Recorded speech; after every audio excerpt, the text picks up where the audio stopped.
How much recollection do you still have of the accident, Phil? And can you explain to people the extent of your injuries from the crash, and I guess what it took for the rehabilitation and the recovery process? Cool.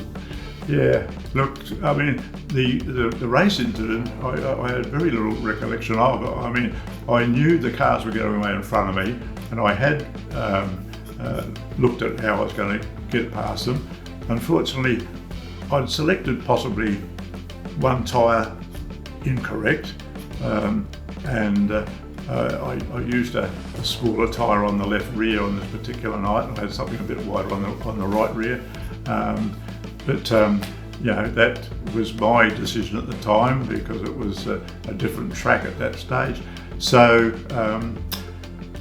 to ride a wheel sort of thing, and then the results of that, I didn't realise I'd gone over a 5 or 6 metre fence into the crowd.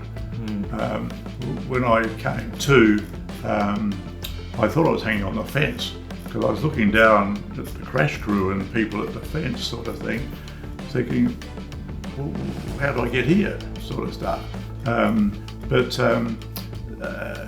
Yeah, I was just, one of those deals, I made wrong place, wrong time sort of thing. But to the people who got me back out of the car, if you like, was a big thing. I couldn't get out the car, and I thought I was just had my legs jammed, so I didn't know I had an injury as such. I didn't feel anything. I thought I was all right. I thought I couldn't get out the car. I didn't know.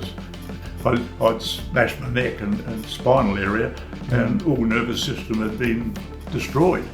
So, yeah, they knocked me out. I mean, they gave me an injection or something, and I don't remember how I got out of the car. Next minute I know I'm in an ambulance and in a helicopter, and it was very noisy. That was all I could understand about it. But when I see the vision of it, it's a guy had come down to watch the car race for the last time to take it back to Queensland, and they had to cut the roll cage off to get me out. I mean, I've broken the vertebrae at the third, fourth level sort of thing, so it's quite high. So I've got no feeling below my chest down, but I can still use my arms and stuff and the like. But to be told that you'd probably never walk again, I didn't quite believe that. I thought that there's got to be something they can do in this day and age to fix that. But for Colleen and the family to be told that when they went to the hospital, my son was there with them, they were the ones that really were suffered. And it's been sort of ongoing initially, but I've been given opportunities since then afterwards to help others that were less fortunate as far as having the support, particularly country kids who couldn't go home. And, they couldn't get transport down there, it's too expensive. And the families couldn't come up, like every week with them. So I used to put events on out at Hampstead Centre on weekends, barbecues and the like, to have some social life sort of thing, And it grew from there then about doing something to help these poor other people.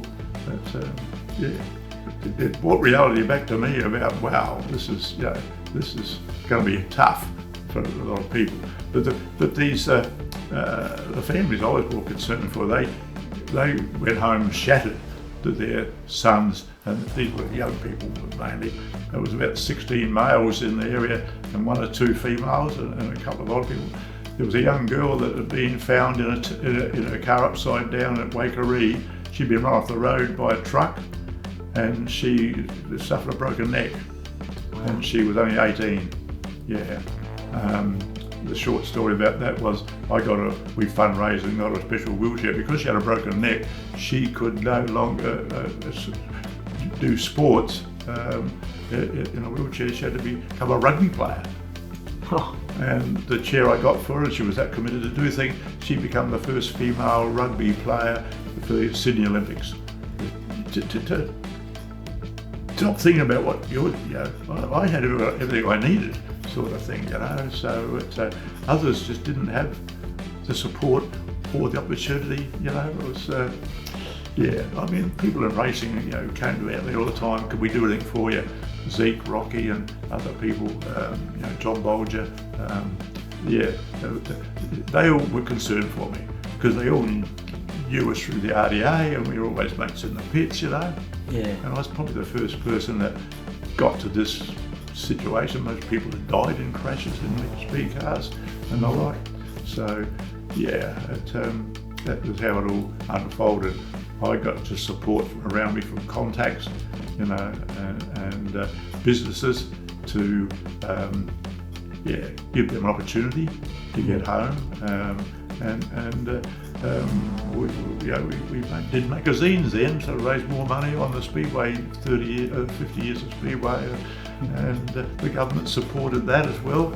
The University in Adelaide's architectural team started designing homes specifically to convert from older style homes into wheelchair accessible, gut them out and make them, you know, wheelchair accessible inside. So over 10-15 years, I did 40 plus homes with groups, and you know, from there got nominated for Senior Australian of the Year.